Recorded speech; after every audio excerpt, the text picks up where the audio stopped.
ಶ್ರೀ ಮಹಾಗಣಪತಯೇ ನಮಃ. ಶ್ರೀ ಗುರುಭ್ಯೋ ನಮಃ. ಹರಿ ಓಂ.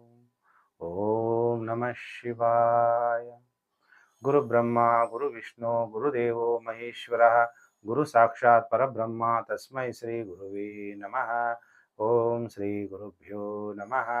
ಪರಮ ಗುರುಭ್ಯೋ ನಮಃ. ಪರಮೇಷ್ಠಿ ಗುರುಭ್ಯೋ ನಮಃ. ಪ್ರಿಯ ವೀಕ್ಷಕರೇ, ಮಿಥುನ ರಾಶಿ ಗುರು ಬದಲಾವಣೆಯಿಂದ ಯಾವ ಪ್ರಭಾವ ಬೀಳುತ್ತೆ ಅಂದ್ರೆ ನಿಮಗೆ ಗುರುಬಲ ಆರಂಭ ಎಷ್ಟನೇ ತಾರೀಕು? 1 ಜೂನ್ 2024 ಗುರು ನಿಮ್ಮ ಜನ್ಮ ರಾಶಿಯನ್ನು ಬಿಟ್ಬಿಡ್ತಾನೆ, ಕರ್ಕಾಟಕ ರಾಶಿಗೆ ಸಂಚಾರ ಆಗ್ತಾನೆ.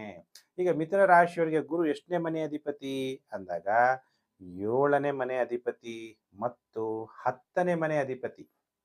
ಅಂತಹ ಗುರು ನಿಮ್ಮ ಜನ್ಮ ರಾಶಿಯಲ್ಲಿದ್ದು ಅನೇಕ ಪಾಠವನ್ನ ನಿಮಗೆ ಕಲಿಸ್ತಾ, ನೀವು ಪಾಠವನ್ನ ಕಲಿತ್ರಿ, ನಿಮ್ಮ ಜೀವನದಲ್ಲಿ ಪರಿವರ್ತನೆ ಅನ್ನೋದಾಯ್ತು. ಗುರು ಅತಿಚಾರಿಯಾಗಿರೋದ್ರಿಂದ ಈಗ ನಮ್ಮ ಫಾಸ್ಟ್ ಅತಿಚಾರಿ ಅಂದ್ರೆ ಫಾಸ್ಟ್ ಆಗಿ ಮೂವ್ ಆಗ್ತಿದ್ದಾನೆ. ಗುರು ಕಟಕ ರಾಶಿಗೆ ಬಂದ್ಬಿಟ್ಟ. ಗುರು ಕಟಕ ರಾಶಿಗೆ ಬಂದ ತಕ್ಷಣ ಗುರು ನಿಮಗೆ ಎಲ್ಲ ಪಾಠ ಕಲಿತ ಮೇಲೆ ಏನ್ ಮಾಡ್ಬೇಕು?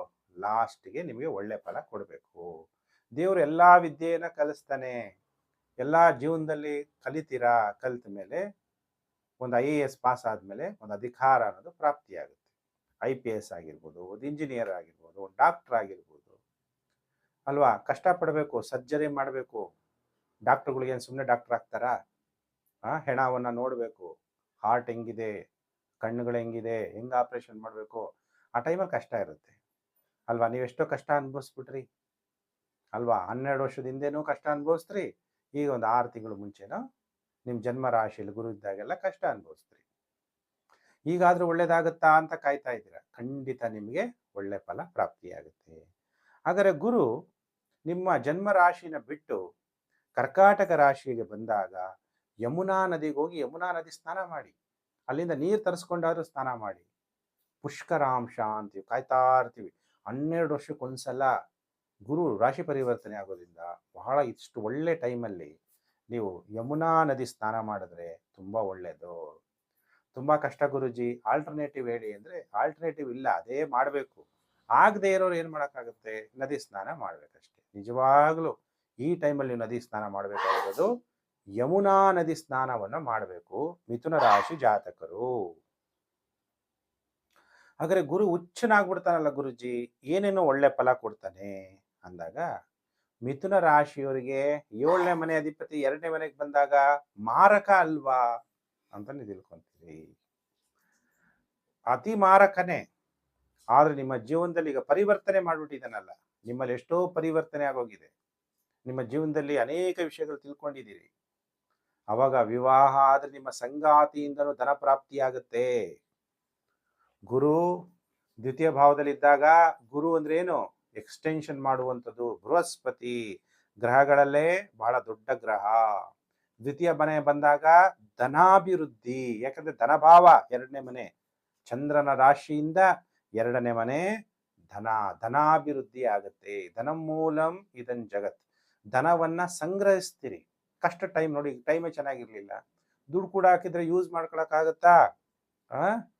ಸಂತೋಷವಾಗಿರ್ತೀರಿ. ಈಗ ಇಷ್ಟು ದಿವಸ ಕಷ್ಟಪಟ್ಟಿದ್ದೆಲ್ಲ ಮುಗ್ದೋಗುತ್ತೆ. ನಿಮ್ಮ ಹೆಸರು ಮತ್ತು ಖ್ಯಾತಿ, ನೀವು ರಾಜಕಾರಣಿಗಳಾಗಿರ್ತೀರಾ, ಖ್ಯಾತಿ ಹೆಚ್ಚಾಗುತ್ತೆ, ಜನಪ್ರಿಯತೆ ಹೆಚ್ಚಾಗುತ್ತೆ. ಆಮೇಲೆ ಕಳೆದುಕೊಂಡಂತ ಅಧಿಕಾರ ಪ್ರಾಪ್ತಿಯಾಗುತ್ತೆ, ಧನ ಪ್ರಾಪ್ತಿಯಾಗುತ್ತೆ, ಒಳ್ಳೆ ಕುಟುಂಬ ಪ್ರಾಪ್ತಿಯಾಗುತ್ತೆ, ಕುಟುಂಬ ವೃದ್ಧಿಯಾಗುತ್ತೆ. ಕಣ್ಣುಗಳ ತೊಂದರೆ, ಮುಖ ತೊಂದರೆಗಳು, ಯಾವುದೇ ಕಾಯಿಲೆಗಳಿದ್ರೆ ವಾಸಿಯಾಗುತ್ತೆ. ಮಾನಸಿಕವಾಗಿ ತೃಪ್ತಿಯಾಗಿರ್ತೀರಿ, ದೈಹಿಕವಾಗಿ ತೃಪ್ತಿಕರವಾಗಿರ್ತೀರಿ. ಶತ್ರುಗಳನ್ನ ನಿರ್ಮೂಲನೆ ಮಾಡ್ತೀರಿ. ಲೈಂಗಿಕವಾಗೂ ಕೂಡ ಉಲ್ಲಾಸವಾಗಿರ್ತೀರಿ. ಮಕ್ಕಳಾಗ್ತಾ ಇಲ್ಲ ಅನ್ನೋರಿಗೆ ಮಕ್ಕಳಾಗುವಂತಹ ಸಂತಾನ ಯೋಗ ಪ್ರಾಪ್ತಿಯಾಗುತ್ತೆ. ವ್ಯವಹಾರದಲ್ಲಿ ಯಶಸ್ವಿ ಆಗ್ತೀರಿ. ಇನ್ನು ರೀಲ್ಸ್ ಮಾಡೋರು, ಯೂಟ್ಯೂಬರ್ಗಳು, ಇನ್ಸ್ಟಾಗ್ರಾಮ್ಗಳಲ್ಲಿ ಮಾಡೋರಿಗೆಲ್ಲ ಜನಪ್ರಿಯತೆ ಹೆಚ್ಚಾಗುತ್ತೆ. ದಾನ ಧರ್ಮದ ಮೂಲಕ ಸಮಾಜ ಕಲ್ಯಾಣ ಸೇವೆಗಳನ್ನ ನೀವು ಮಾಡ್ತಾ ಹೋದಂಗೆಲ್ಲ ಇನ್ನೂ ನೀವು ಎಷ್ಟೆಷ್ಟು ಕೊಡ್ತಾ ಹೋಗ್ತೀರ ಅಷ್ಟಷ್ಟು ಒಳ್ಳೊಳ್ಳೆ ಸಮಾಜಕ್ಕೆ ಕಷ್ಟದಲ್ಲಿರೋ ಸಹಾಯ ಮಾಡ್ದಂಗೆಲ್ಲ ಇನ್ನೂ ಒಳ್ಳೇದಾಗ್ತಾ ಹೋಗುತ್ತೆ. ಧನ ಪ್ರಾಪ್ತಿ ಹೆಚ್ಚಾಗ್ತಾ ಹೋಗುತ್ತೆ. ಯಾಕಂದ್ರೆ 8ನೇ ಮನೆ ನೋಡೋದ್ರಿಂದ ಸಡನ್ ಗೇನ್ ನಿಮಗೆ ಬರ್ಬೋದು. ಈಗೇನೋ ವಿವಾಹ ಆಗದಿರೋ ವಿವಾಹ ಆದರೆ ನಿಮ್ಮ ಸಂಗಾತಿಯ ಕಡೆಯಿಂದ ದಕ್ಷಿಣಾ ರೂಪದಲ್ಲಿ ಹಣ ಬರುವುದು. ಪತಿಯ ಕುಟುಂಬದಿಂದ, ಪತ್ನಿಯ ಕುಟುಂಬದಿಂದ ಧನ ಪ್ರಾಪ್ತಿ. ರೋಗಗಳಿದೆ ಗುರುಜಿ, ಯಾಕಂದ್ರೆ ಗುರು 6ನೇ ಮನೆಯನ್ನು ನೋಡ್ತಾನೆ. 6ನೇ ಮನೆ ಅಂದ್ರೆ ಋಣ ರೋಗಾದಿ ದಾರಿದ್ರ್ಯ ಪಾಪಕ್ಷದ ಭಯ ಶೋಕ ಮನಸ್ತಾಪ ನಶ್ಯಂತು. ಗುರು 6ನೇ ಮನೆ ನೋಡೋದ್ರಿಂದ ಋಣ ಸಾಲ ಇದೆ, ಸಾಲ ಬಾಧೆಯಿಂದ ಮುಕ್ತಿ ಹೊಂದಿರಿ. ತುಂಬಾ ದೀರ್ಘಾವಧಿಯಿಂದ ಕಾಯಿಲೆ ಇದೆ, ಕಾಯಿಲೆಗಳಿಂದ ಮುಕ್ತಿಯನ್ನು ಹೊಂದಿರಿ. ಶತ್ರುಗಳ ಕಾಟ ಇದೆ, ಶತ್ರುಗಳ ಕಾಟ ಕಮ್ಮಿ ಆಗೋಗುತ್ತೆ. 12ನೇ ಮನೆಯನ್ನು ನೋಡಲ್ಲ ಗುರು, ಗುಪ್ತ ಶತ್ರುಗಳು ಇರ್ತಾರೆ, ಆದ್ರೆ ನೇರವಾದಂತ ಶತ್ರುಗಳು ಕಮ್ಮಿ ಆಗ್ತಾರೆ. ಗುರು ಎಷ್ಟನೇ ಮನೆ ನೋಡ್ತಾನೆ ಮಿಥುನ ರಾಶಿಯವರಿಗೆ? 10ನೇ ಮನೆ. 10ನೇ ಮನೆ ಅಂದ್ರೆ ಕರ್ಮಸ್ಥಾನ. ಕಳೆದುಕೊಂಡಂತ ಅಧಿಕಾರ ಮತ್ತೆ ನಿಮಗೆ ಪ್ರಾಪ್ತಿಯಾಗುತ್ತೆ. ನೋಡಿ ಇಷ್ಟೆಲ್ಲ ಒಳ್ಳೇದು. ಗುರುಜಿ ನಮ್ಗೇನು ಒಳ್ಳೇದಾಗ್ತಾ ಇಲ್ಲ ಗುರುಜಿ, ಗುರುಬಲ ಬರ್ತಾ ಇದೆ ಹೋಗ್ತಾ ಇದೆ. ಈಗ 12 ವರ್ಷ ಆಯ್ತು, ಈಗ ಬಂತು. ಈ ಟೈಮಲ್ಲಿ ನೀವು ಜಾತಕ ತೋರಿಸಲ್ಲ, ಪರಿಹಾರ ಮಾಡ್ಕೊಳ್ಳಲ್ಲ. ಗುರು ನಿಮ್ಮ ಜನ್ಮ ಜಾತಕದಲ್ಲಿ ಹೇಗಿದ್ದಾನೋ, ಒಳ್ಳೆಯ ಅವಸ್ಥೆಯಲ್ಲಿದ್ದಾನ, ಏನಾದರೂ ತೊಂದರೆಗಾಗಿದೆ, ಗುರು ಜಾತಕದಲ್ಲಿ ತೊಂದರೆ ಕೊಡ್ತಾ ಇದ್ರೆ ಯಾವಾಗಲೂ ಫೈನಾನ್ಷಿಯಲ್ ಪ್ರಾಬ್ಲಮ್ಮೇ. ಯಾವಾಗಲೂ ಒಂದು ಸಾಲ ತಪ್ಪಿದ್ರೆ ಇನ್ನೊಂದು ಸಾಲ ಇದ್ದಿದ್ದೇ. ಯಾವಾಗ ನೋಡ್ರು ಗೌರವ ಇಲ್ಲದೆ ಇರುವಂಥ ಜೀವನ. ಇದು ಒಂಥರ ನಂದು ಒಂದು ಜೀವನ ಬೇಕಾ ಅನ್ನೋಷ್ಟು ಬೇಜಾರಾಗ್ತಾ ಇರುತ್ತೆ. ಯಾಕಂದ್ರೆ ಗುರುನೇ ಜಾತಕದಲ್ಲಿ ಚೆನ್ನಾಗಿಲ್ಲ ಅಂದಾಗ ಏನ್ ಮಾಡ್ಬೇಕು? ಅದಕ್ಕೆ ಪರಿಹಾರ ಮಾಡ್ಕೋಬೇಕು. ಆ ಪರಿಹಾರ ಮಾರ್ಗಗಳನ್ನ ನೀವು ಜಾತಕನೂ ತೋರಿಸಲ್ಲ, ಜಾತಕ ತೋರಿಸ್ತೀರಾ ಆಮೇಲೆ ಪರಿಹಾರನೂ ಮಾಡ್ಕೊಳ್ಳಲ್ಲ ಅಂದ್ರೆ ಅವಾಗ ಹೆಂಗ್ ಒಳ್ಳೇದಾಗುತ್ತೆ? ಒಳ್ಳೆ ಟೈಮ್ ಬರುತ್ತೆ. ನಾನು ಹೇಳ್ತಾ ಇದ್ದೀನಿ, ಈಗ 1 ಜೂನ್ 2026ರಿಂದ 31/10/2026 ನಿಮ್ಗೆ ಗುರುಬಲ ಇದೆ. ಈ ಟೈಮಲ್ಲಿ ನೀವು ಒಳ್ಳೇದು ಮಾಡ್ಕೊಂಡಿಲ್ಲ ಅಂದ್ರೆ ಇನ್ ಯಾವಾಗ ಮಾಡ್ಕೊಂತೀರಾ? ಜಾತಕನೇ ತೋರಿಸಿ ಪರಿಹಾರ ಮಾಡ್ಕೊಂಡಿಲ್ಲ ಅಂದ್ರೆ ಏನ್ ಮಾಡಕತ್ತೆ? ಈಗ ಇಷ್ಟು ದಿವಸ ಕಷ್ಟ ಇತ್ತು, ನಾನು ಒಪ್ಕೊಂತೀನಿ. ಯಾಕೆಂದ್ರೆ ಜನ್ಮ ರಾಶಿಯಲ್ಲಿ ಗುರು ಬಂದಾಗ ನಿಮ್ಮನ್ನ ಫುಲ್ಲು ಪರಿವರ್ತನೆ ಮಾಡಿರ್ತಾನೆ. ಅನೇಕ ಕಷ್ಟಗಳನ್ನು ಎದುರಿಸಿರ್ತೀರಿ. ದೇವ ಮಾನವನಾದಂತಹ ಪುರುಷೋತ್ತಮನಾದಂತಹ ರಾಮನಿಗೆ ಬಿಟ್ಟಿಲ್ಲ ಈ ಕಲಿಯುಗದಲ್ಲಿ ಅಥವಾ ಈ ಭೂಮಿ ಮೇಲೆ.